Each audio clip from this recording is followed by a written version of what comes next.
بسم الله الرحمن الرحيم السلام عليكم ورحمة الله وبركاته داوديال كسو دوادا dood aan ku yeelanayno magaalada Muqdisho oo ay ka qayb qaadanayaan rag isugu jira ganacsato iyo waliba aqoon-yahano Soomaaliyeed oo ku sugan magaalada Muqdisho doodaasi oo aan ku falanqayn doono saameynta dhinaca dhaqaalaha iyo nabadgelyada maadaama amniga magaalada Muqdisho oo xogaa isbedel ku yimid talaabooyinka xagga dhaqaalaha iyo maalgashiga u furan ummadda Soomaaliyeed meel kasta oo ay joogaan gaar ahaan dadka loo yaqaano diasporaha amaba ku nool dalka dibadiisa kuwaas oo laga filayo mar kastaba in ay wadankooda ku sameeyaan maalgelin buuxda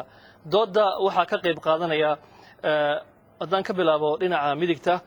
Axmed Cali Kadiye oo kamid ah maamulka shirkad lagu magacaabo Al-An'am oo ah shirkadda maalgelisay maxjarka magaalada Jazeera waana shirkad ku howlan dhinaca dhoofinta xoolaha nool iyo waliba sidii loo taabagelin lahaa ganacsiga dhinaca xoolaha nool sidoo kale waxa kamid ah ka qaybgalayaasha doodeena Axmed Cali Galool oo isagana ah nin bankar ah ama ku takhasusay dhinaca dhaqaalaha iyo bangiyada sidoo kalena kamid ah ganacsatada Soomaaliyeed ee waliba gaar ahaan ka soo laabtay dhinaca qurbaha Axmed haddaan ku soo laabto Cali Kadiye wuxuu ka mid yahay ragga diasporaha ee ka soo laabtay dhinaca iyo wadanka Norway sidoo kalena Axmed Cali Galool isagana oo ah xeel dheere dhinaca ganacsiga wuxuu ka mid yahay dadka qurba joogta Soomaaliyeed gaar ahaan ka soo laabtay wadanka Sweden sidoo kale dhinaca midig waxa fadhiya Professor Cabdiqaadir Maxamuud Maxamed oo isagana ku takhasusay culunta dhinaca dhaqaalaha guud ahaan ugu horeyn waxaan leeyahay ku soo dhawaada doodeena su'aasha ugu horeysa aan dhex dhigayo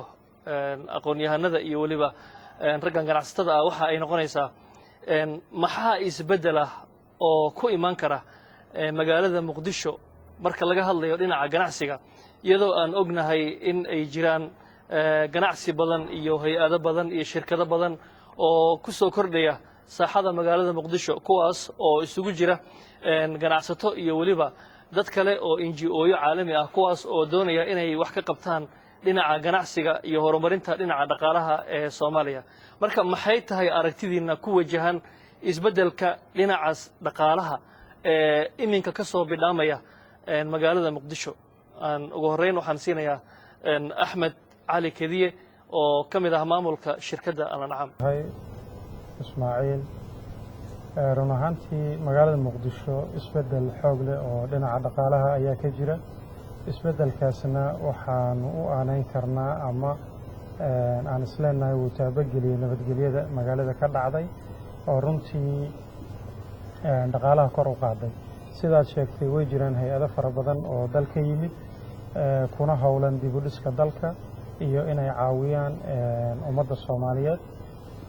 sidaasi daraaddeed waxaa magaalada yimid hay'ado aad u fara badan oo dhaqaale fara badan gelinaya wadankana dib u dhis fara badan maaragtay u soo jeeda inay wax ka qabtaan waa gartay sidoo kale su'aashaas waxaan weydiinayaa Maxamed Cali Galool oo isagana dhinaca dhaqaalaha xeel dheere ku ah bal Axmed Cali Galool isagana bal aan ogaano bal fikirkiisa ku aadan waxyaabaha iska bedelay iyadoo waliba aan ognahay in ra'iisul wasaaraha wadanka Turkiga Rajab Tayyip Erdogan ilaa iyo markii uu booqashada ku yimid magaalada Muqdisho ay wax weyn iska bedeleen dhinaca xaaladda magaalada Muqdisho guud ahaan iyo waliba inay soo kordheen dad badan oo isugu jira Soomaali iyo waliba dad ajaaniba oo doonaya inay wadanka maalgashi ku sameeyaan bal saameyntaas ka dhalatay booqashadii ra'iisul wasaarihii Turkiga Rajab Tayyip Erdogan magaalada Muqdisho uu ku yimid iyo saameynta dhinaca dhaqaalaha ay yeelatay bal isagana faahfaahin naga siiyo bismillaah aad baad u mahadsantahay walaal Ismaaciil marka haddaan arrintaas wax ka taabto ku saabsan booqashadii uu ra'iisul wasaaraha Turkiga uu soo booqday dalka Soomaaliya waxay ahayd bilow isbedel oo aad ay Soomaalidu ugu faa'iideen ama wax badan oo ka xirnaa ama dawlado badan oo rabay inay kaalmeeyaan ama dad badan oo inay yimaado ahayd waxay u noqotay fure oo uu imaanshihiisa saasay fure ugu noqotay waxaa daba socday imaanshihiisii yacni inay dadkii tabaalaysnaa la kaalmeeyo taas waxaa ku sii ka dambaysay inay dad badan oo xitaa nidaam ganacsi iyo horumar iyo wax raba ay dhimaanshihiisii daraaddii ay waddanka qaarkood u yimaadeen qaar rabaan inay u imaan rabaan marka isbeddelkay jira waa isbeddel cad oo ku samaysan dhinaca ammaanka dhinaca dadka raba inay waddankii ku soo noqdaan dhinaca raba inay dalka inay maalgashadaan iyo dadka raba inay dadka soo booqdaan oo dalkoodii soo booqdaan oo waqti yar jooga marka isbeddel weyn baa ka jira oo lagu kalsoonaan karo khaasatan dadka dibadaha jira say waddankoodii ama u maalgashan lahaayeen ama u soo booqan lahaayeen ama u soo degi lahaayeen isla su-aasha saamayntii ay booqashadii ra-iisul wasaaraha waddankaasi turkiga rajab tayyib erdogan ay ku yeelatay xaaladda dhinaca dhaqaalaha iyo weliba dhaqdhaqaaqa ka jira magaalada muqdisho waxaan weydiinayaa sidoo kale brofesor cabdiqaadir maxamuud maxamed oo isagana ah brofesor ku takhasusay cilmiga dhaqaalaha bal saamaynta ay yeelatay booqashadii ra-iisul wasaaraha turkiga sidee u aragtaa bismillahi raxmaani raxiim waa su-aal aad u fiican horta imaatinka waxay aad iyo aad muhiim ugu ahayd muddo 20 sano ah hogaamiye muhiim oo Soomaaliya yimaada ma jirin oo ka weyn isaga marka waxay ku dhiirigelinaysaa hogaamiyaal kale inay yimaadaan dalka taas waa dhinaca imaatinka midda labaad dadku waxay aad ugu barteen dowladda Turkiga dhinaca samafalka adduunkana waxaa jira labo waxaasiin iyo wax kala gadasho waxaasiintu ma waarto wax kala gadashada waarta marka waxaan hadda arkaynaa hal ku dhagan darbiyada oo ah walaaltinimo waarta waxay cadaynaysaa inay ka sii fog tahay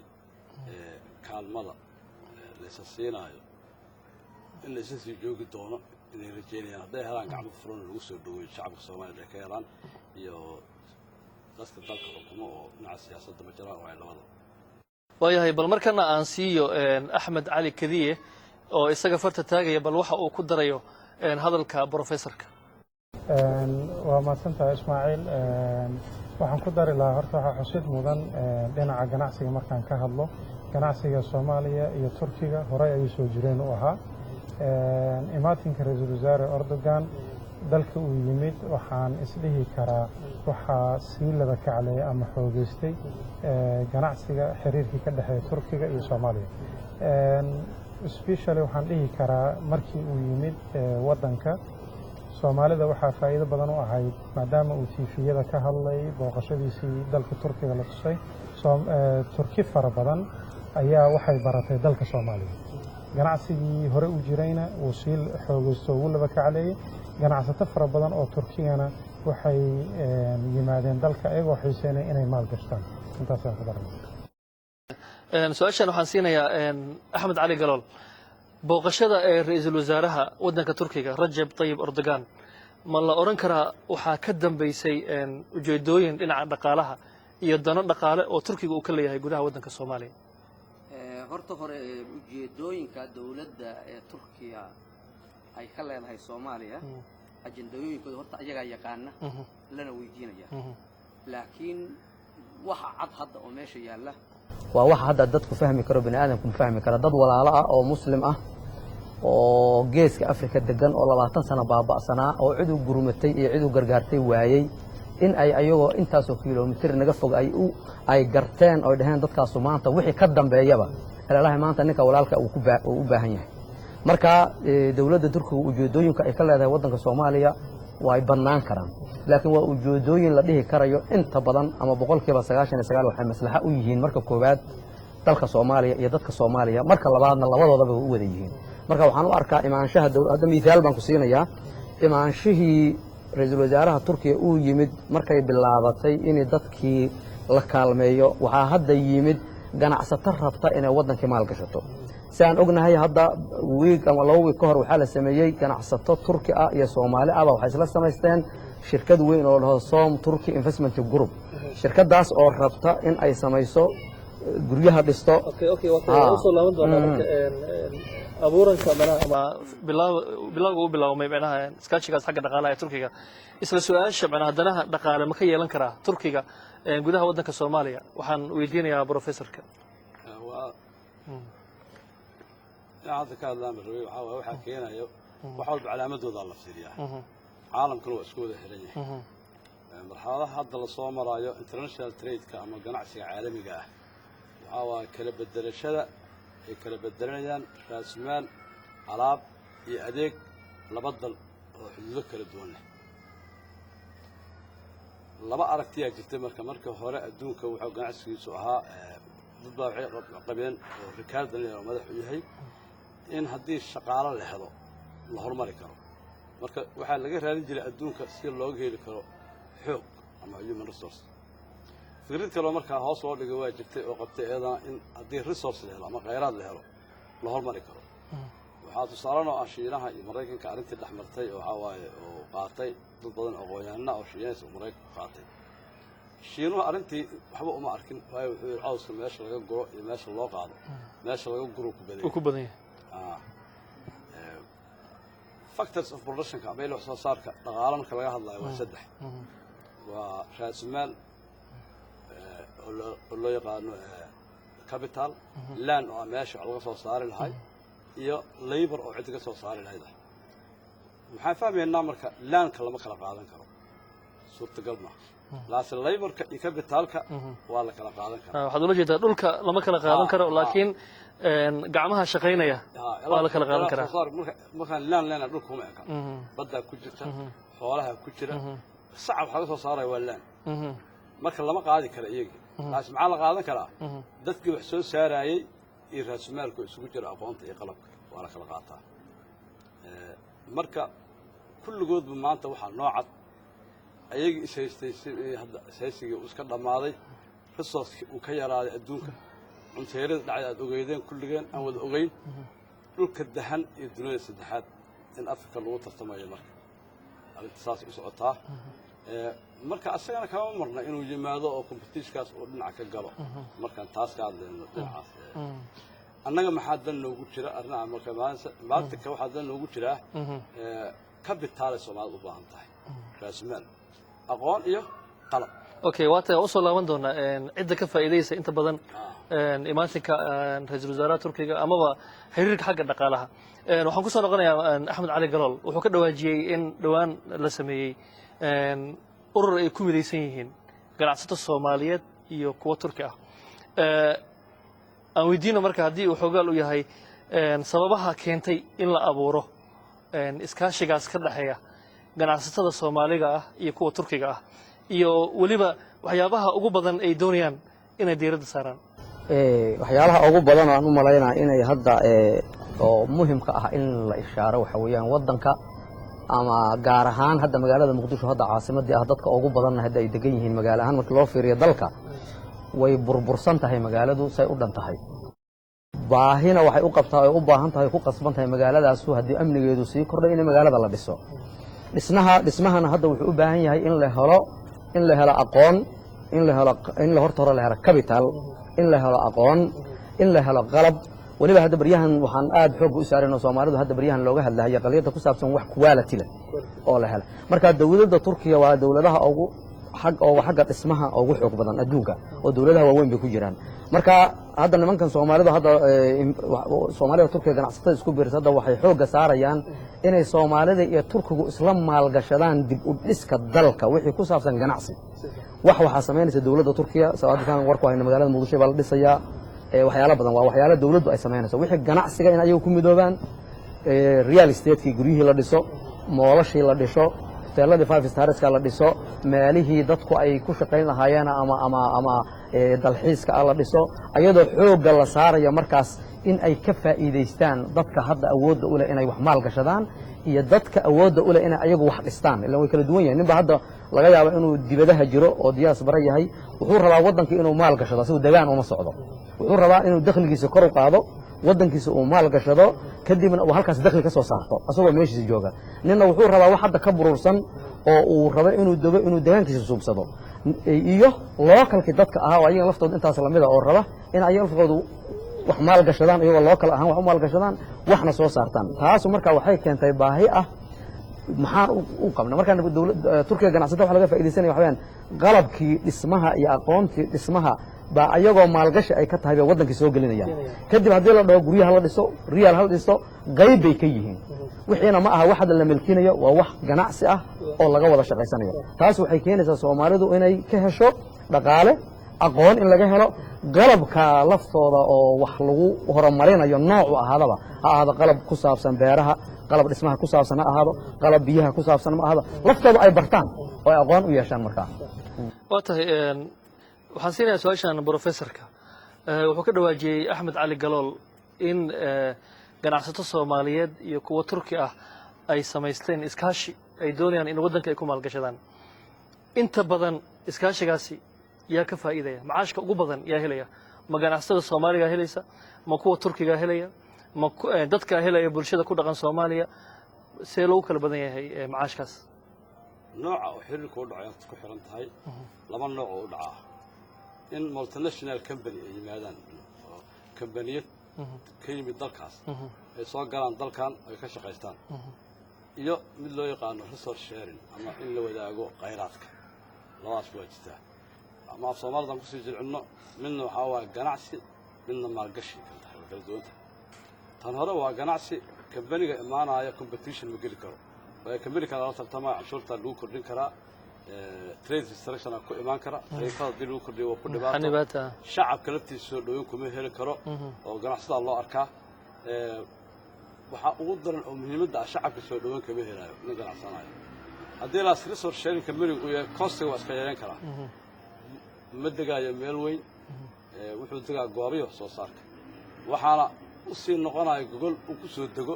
ganacsatada kale oo la heshiiyay ee Soomaalida ah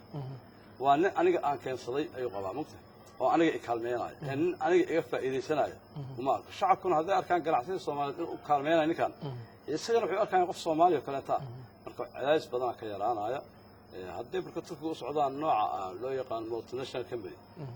ma wasi waari karaan competition badan dhacay adduunka wada imaanaya meesha company kale waa weyn iman kara haddii u socdaan resource sharing shacabkana soo dhaweyn ka helayaan qarashna dalka waa ku joogi karaan waxayna haystaan dad iyaga gacantooda qabta oo u tilmaama meelaha ugu faa'iidada badan oo resource laga heli karo haddii aqoon leeyahay data marka faa'iidada ugu badan Turkiga maadaama uu ognahay waddan horumaray inuu yahay oo xagga tiknoolajiyada gaar ahaan waliba dhinaca dhismaha marka laga hadlayo uu kamid yahay wadamada ugu horeeya caalamka haddii qalabkii Turkiga ay sameeyeen halkan la keenayo oo dib u dhiska qalabka lagu isticmaalayo uu yahay kii Turkiga ay lahaayeen salaan injineerada ama ragga aqoon-yahanada khubarada oo inta badan howlahaas fulinaya inay Turkiga noqdaan marka ma la oran karaa faa'iidada ama macaashka ugu badan wuxuu dib ugu laabanayaa Ankara saacad u fahmayno qeexdeena wuxuu ku jirta markaan xiriir ganacsiga caalamiga ka hadlayno raasmaal alaab iyo adeeg tan raasmaalka dhig iskhilaaf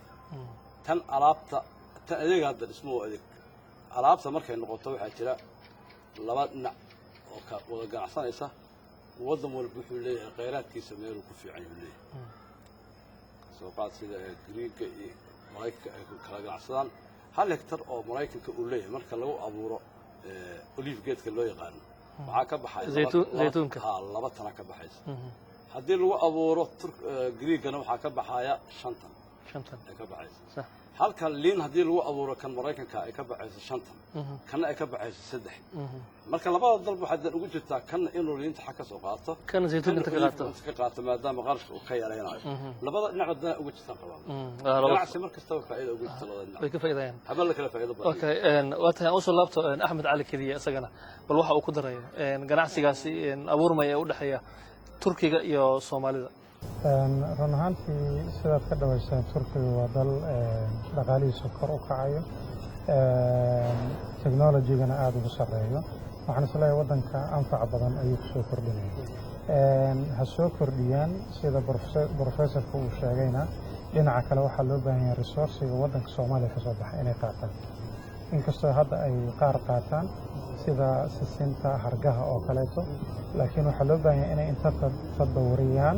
ay ayaguna naga qaataan wixii annaga soo saaran ayaguna wixii ay soo saaran ay noo keenaan kala bedelasho hadday dhacdo labada dhinacba waa faa'iidayaan waana la isku waari karaa laakiin sida professorku sheegay hadday hal dhinac baash ka socoto waxaa iman doona in la ismaaco waa tahay isla waxaan ku jiraa waliba su'aalihi aan weydiinayay Axmed Cali Kadiye sidaan ognahay waxaa tahay qof diaspora ah soomaalidii marka waddanka dibadda uga baxday haddana dib ugu soo laabatay ayagoo weliba doonaya inay maalgelin ku sameeyaan gudaha waddanka Soomaaliya maxaa kugu dhiirigeliyay ayaan oran karnaa inaad dib ugu soo laabato Muqdisho oo dadka qaarkood ay u arkaan inaysan ahayn macnaha meel xagga amniga la isku haleyn karo oo haddana aad maalgelin ku samayso maxaa kugu dhiirigeliyay aan oran karnaa waa mahadsantahay su'aal aad wanaagsan marka hore horta waxaa kugu dhiirigelinaya waddanka waa waddankaagii hooyo waana qasab inaad ku soo noqoto wax walba oo aad soo faa'iidana aad waddanka keento dadka diaspora runtii jooga cabsi badan unbaa iska haysta ha noqoto cabsida dhinaca nabadgelyada ha noqoto cabsi ah in dhaqaale yare uu waddanka jiro run ahaantii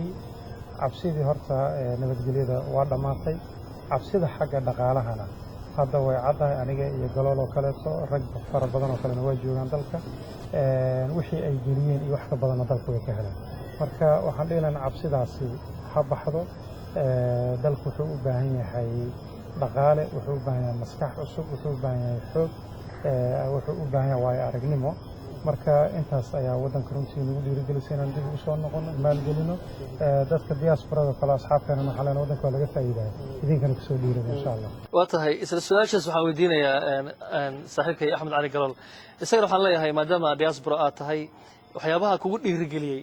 inaad dib ugu soo laabato Muqdisho oo aad maalgelin ku samayso waxyaalaha igu dhiirigeliyey aad bay u badan yihiin laakiin waxaa ugu muhiimsan inaan marka hore ku soo qancay dhaqaalaha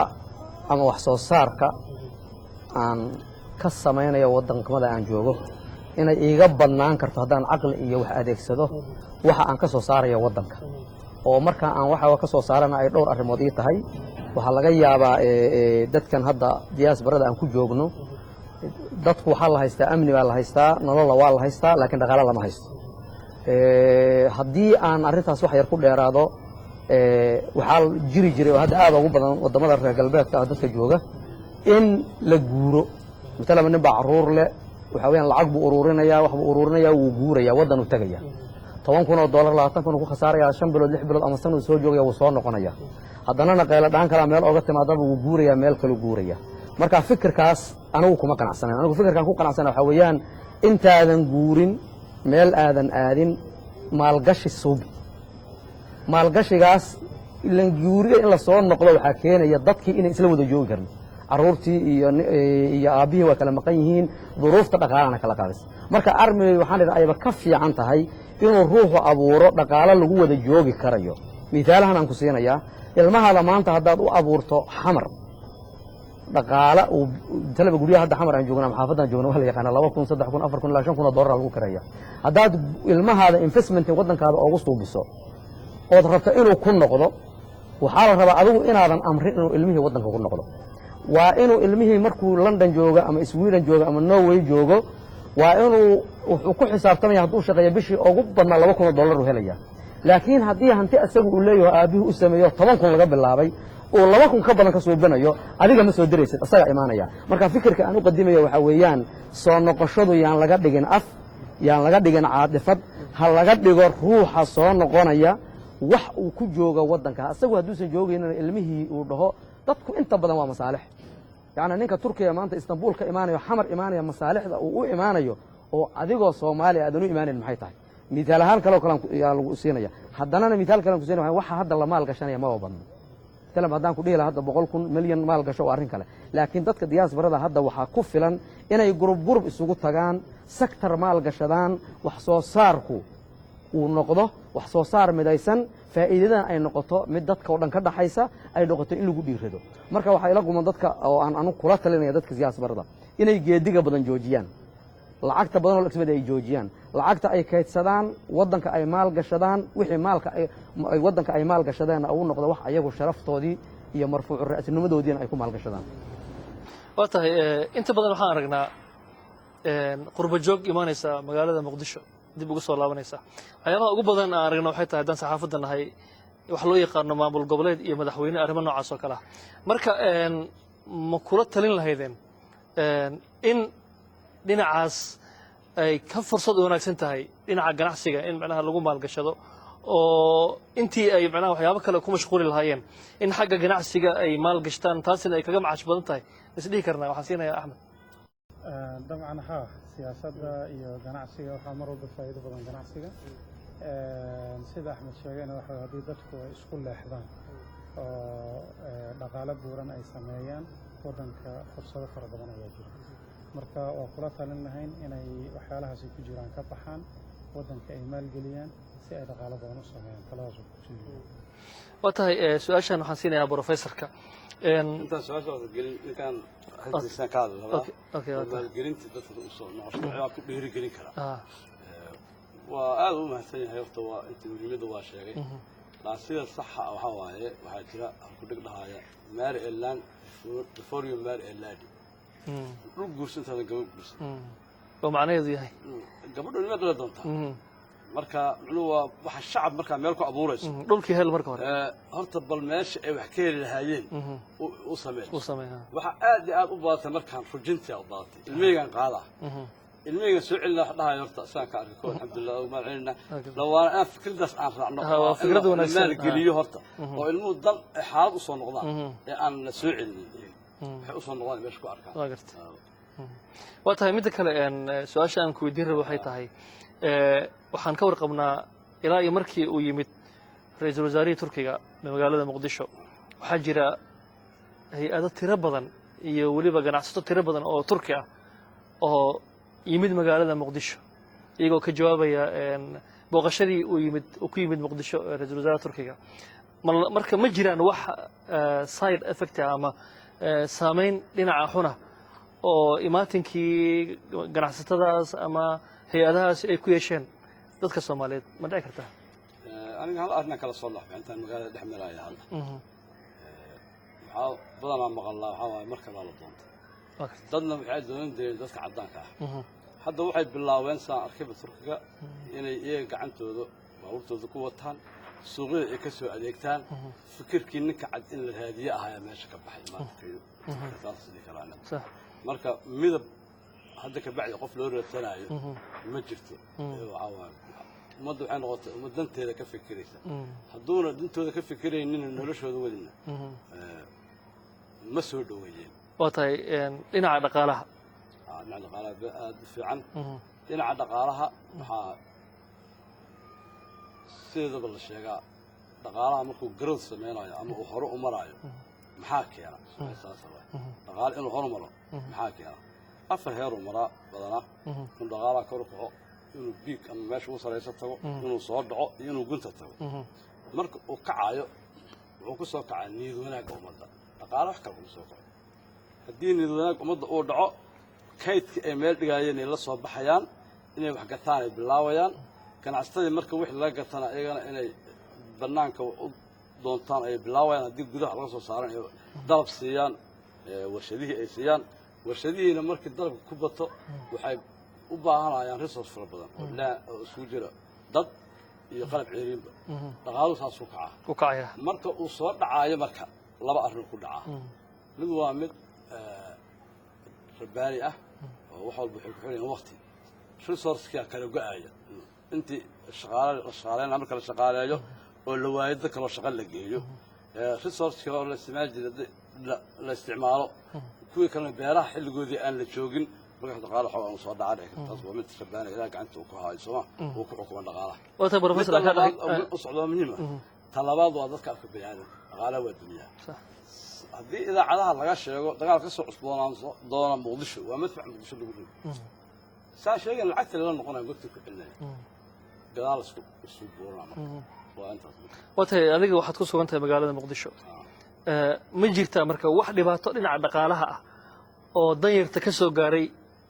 tusaalehaan hay-adahan badan ay imanaya wax walba waxay leeyihiin positive iyo negative ay leeyihiin ma dhici kartaa innaba inay jiraan dad ay dhibaato ka soo gaartay dhinaca dhaqaalaha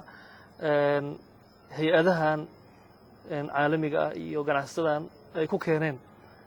dadka Soomaalida ah waliba danyarta ma dhacdaa maya ilaa hadda ma dhicin saf wax walba soo socod u leeyahay hadda soo socod ku jiraan soo socodkana marka dadka ay u imaanayaan safar oo ka faa'iido waa taqaan marka jid aad marayso maqaayadaha jid ku yaalo ba faa'iido qofka socda ma faa'iido waxaa leedahay marka uu tago qof faa'iidaha oo maqaayad kale ka ag furtaa wax ku sameeya weli dhibkii lama gaarin laakiin waxaan qabaa weli waa tahay isla su-aashaas waxaan siinayaa axmed cali keliye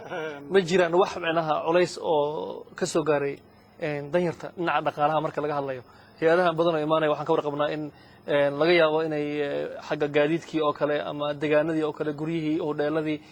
sicirkii cunnada oo kale waxyaabaha noocaas oo kalea ma jirtaa innaba wax saameyna oo soo gaartay dadka danyarta ah waa jirtaa waxaan isdhihi karaa laba shay ayaa ugu muhiimsan runtii dalkana dan ugu jirta dadka danyartana dan ugu jiro sida hadda kirada guryaha oo kale waxaan isleeyahay korba u kaca maadaama ay yimaadeen nimankan lacag fara badan ay guryaha ku kiraystaan shayga labaad ee aan arkay maalmahan intaan muqdisho joogay waxaa hoos u dhacay lacagtii doolarka oo shilinkii adoonta inuu xoogeystay 3 milyan isoo ku dhawaa hadda wuxuu marayaa waliba 3 milyan iyo 200 2 milyan iyo 400 2 milyan iyo 300 ayuu ku noqdaa markaana labada shay baan isleeyahay wala isbaakiin haye galool wallahi hadda wax badan oo hadda aniga aan ku dari karo ma jiraan professorka sheegay laakiin waxaan rabnay inaan wax ku sii kabno qadiyada ku saabsan dadkan oo Soomaalida oo dibadaha jira professorku asaga dhaqaale yaqaan dadka hadaan loo ishaarin meesha ay wax jiraan مثلا مثال baan ku siinayaa wadanka Soomaaliya badroolku uu leeyahay waa xoolaha مثلا saan ognay walaalkan Axmed iyo waxay leeyihiin meel maxjara yaani xoolaha Soomaaliya maanta ninkii maal gashada wuxuu la mid yahay ruux maal gashada ceel badrool يعني dadku waa inay dareemaan meesha ay wax ka helayaan tusaalahan bal faahfaahin ka bixi meeshaas مثلا maanta hadii xajaradan ama xoolaha Soomaaliyeed caafimaadkooda kobcintooda wax ka dhigidooda la maal gashado oo kor loo qaado waxa weeyaan waxa meesha ka dhacaya in la gadayo malaayiin xoolo oo Soomaaliyeed waa yaani waa badrool la gadayo marmarka qaar kood يعني مثال ahaan markii la leeyahay wadanka dib u dhiskiisa kala markii la leeyahay dib u dhiskiisa wadanka hadda tii hore ugu noqdo oo aan dib ugu noqdo macnaheedu waxa weeyaan dib u dhiska wadanku uu intuu dhisanayo dadkii wax la dhistay wax ka dhistay dhex galay baa ka faa'iideysan dadkii dambe oo gadaal ka yimid waxay noqon doonaan dad macaamiil ah oo wixii dadku ay hore u sameysteen dabagala marka anigu waxaan ku fikirayaa Soomaalida ninka wax kasta ruux Soomaali oo wax kasta haysta inuu maanta fursadda u taala uu yahay inuu ka shaqeeyo inuu wax maal gashado wadankiisa maal gashado maal gashigaas marka maxaa ka imaanaya maal gashiga wuxuu marka wadan la maal gashado shaqa la helaya shaqada markii la yimaado amni baa imaanaya masaalix baa imaanaysa wadanka oo dhan wuxuu noqonayaa wadan isku xiran oo nin walbaba uu dantiisa uu wato maslaxadiisana ka saddex arko marka waa in Soomaaliya dib u dhiska iyo maalgashigu waa in lagu bees gareeyaa in dadku ay shaqo helaan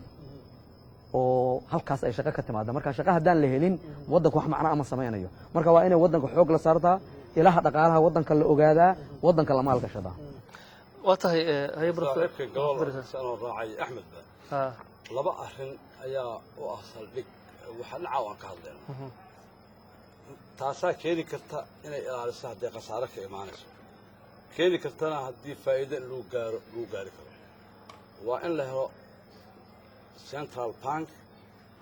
iyo hawaaye chamber of commerce la'aantood waxa dhinac sheegeen waa banki dhexe iyo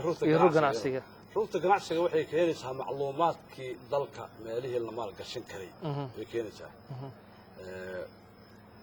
bankigana wuxuu suurto geli karaa inuu u fududeeyo inay waxay doonaan helaan dadka dibadda ka yimid kuwa gudaha ku jirana waxay doonaan ay dhoofiyaan ayadoon lacagtu sabayn taas suurto geli karaa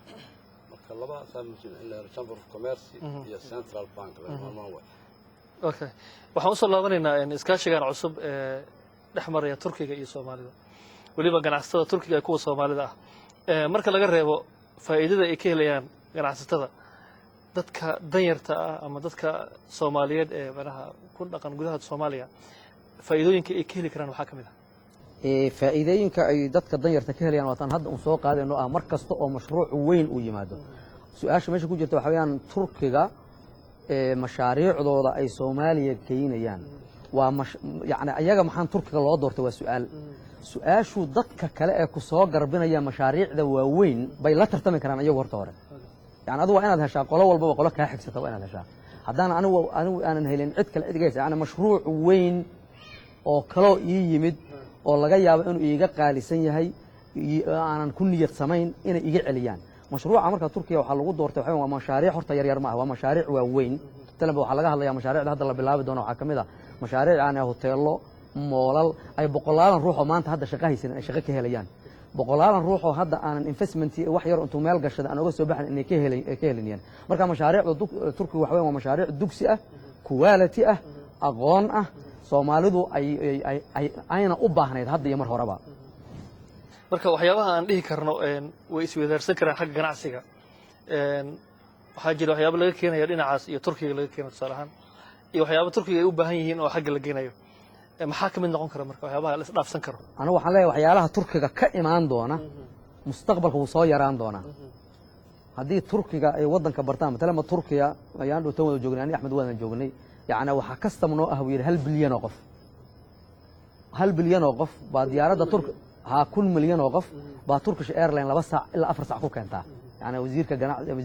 جناعسي أيام دوتن الجوجل ها معناه هذا تركيا أخيرا مشاريع لا برطو وكوالت مركا قلب مركو يمادو قلبتي والله هنتينيا والله برنيا لكن وحيالها أو بدن أو أنك أنا كفائدين أن أيجنا نجف فائدين وحويان وحلاص صعدة وارسوس وهنسوي شيء وحلاص صعدة بيرها مركو هريس يعني ودك سؤال ودن بيرات بيرها دولة تركيا أنا الله هرمرين بيرها هرمريسو بيرها أنا يلا أوباهن waxaan u baahana waxa u baahan dawladaha dariska waxa kamida badi oo ninka badda ugu weyn kamida waxaan kamida xoolo oo halda turku hadda waxay bilaabeen inay sisinta qaataan haragana qaataan waxa kale hadda way naadinayaan oo baaritaan bay ku jiraan waxa kamida mustaqbalka wadanku markuu dago oo qawaaniintu iyo sharciyadu aad u horumarto in laga wada hadlo wadanka wixii ku jiro midna sida batroolka loo soo saaro macdanta loo soo saaro oo yaani taas waxay ka imaanaysaa dib waa waxyaalo badan baa ka soo horeeya marka hadda waxa laga faa'iidayo waa wax labada qolaba ay ku qanacsan yihiin faa'iido muhiimad waxa in la isku qanacsan yahay waxa laga in la kala badan yahay laakiin la isku qanacsan yahay marka waxa hadda Turkiga hadda ugu badan oo Soomaaliya u yaala waxa horta niyad samaan ayaan dhawto markaan Turkiga tagnay ani Axmed waan joognay maqaaxida shaah ka cabto soo ma ogidina walaalanahay baan la dhahayay mar waxaan ku nir mar hore walaalaynaayno muslim baynu isku ahayn hadda wax cusub ma jira macnaheedu waxa Turkiga qadiyadeedu waa fursad Soomaalidu hadda u baahan tahay inay ka faa'iideysato miisaalan aan ku siinay hadda dhaqaalaha loogu talagalay aidka ama musaacada loogu talagalay waa $100 milyan oo dollar Soomaalida lafteeda waxa la rabaa lacagtaas inayna baaqanin lacagtaas waxa la rabaa inayna baaqanin oo accountiyada laga soo saaro oo dadka la geeyo laakiin haddayna Soomaalidu shaqaynin lacagta accountiga kama soo baxayso nin baa iska haynaya bariina wadan kale mushkilad ka dhacaysa waa laga aadinaya watahay waxaan siinayaa professor Soshan استطيع كل نقطة تربية وحكون دجن ولا تنمو وارتا ولا تنمو وارتا عدالة سقف عن قدر النقربين تمام سمفل يجنع سنة وتنقصه من المعرض سمفل كولاك غيري وحضان الله تراجع أقوانت وحنا فرق مركب وح الله تراجع بغلاب كده يجنع سنة الله تراجع كوس مركب نقول إيمانا إيمان نعم الصغار هذا كده بدنا نسأل عن الله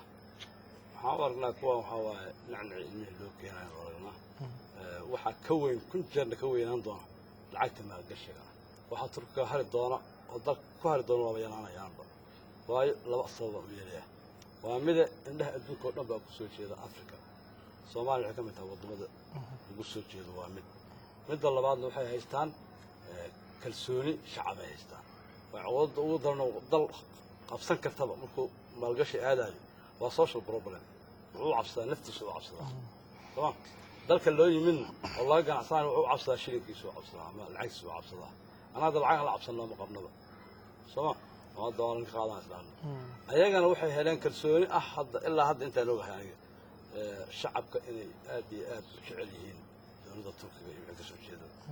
watahay waxaan soo gaarnay gabagabadii iyo gunaanadkii macnaha barnaamijkan dooda ah waxaan siinayaa qof kastaba inuu hal daqiiqo wixii uu ku soo gabagabeynayo oo dardaaran iyo talo ah ha ahaato talo ku socota Soomaalida kuwa gudaha jooga kuwa qurbaha jooga ama ganacsatada aan siinayaa ugu horreyn waxaan siinayaa Axmed Cali Kadiye waxaan la shacabka Soomaaliyeed soo dhaweeyaan dalka Turkiga maadaama ay dal dhaqaalahoodu sare u socdo technology-guna ku fiican yihiin dal ogolna uu yahay wax kala bedelasho exchange marka maadaama uu wax kala bedelashada ogol yahay dalkan wax uu soo kordhinaya Soomaalidana wax uu ka qaadaya marka dhaqaalahan kor buu u karaa tahay Axmed Cali Galol anigana intaas in ka fog kuma dari doono insha Allah marka waa intaas baan ku soo yaacnay ujeedada muhiimadda aan leenahay waxa weeyaan isbeddelka wadanka ka dhacay dadku waa inay ka fiiriyaan il walba ku fiiriyaan taasoo macnaheedu waxa weeyaan isbeddelka ku dhaca magaalada Xamar wuxuu base u yahay isbeddel Soomaaliya oo dhan ku dhaca marka waxaan ku talin lahaa dadka Soomaaliyeed dibadda jooga khaasatan dadka relate ama ku xiran area-da Muqdisho ku xiran inay bilaabaan ayagu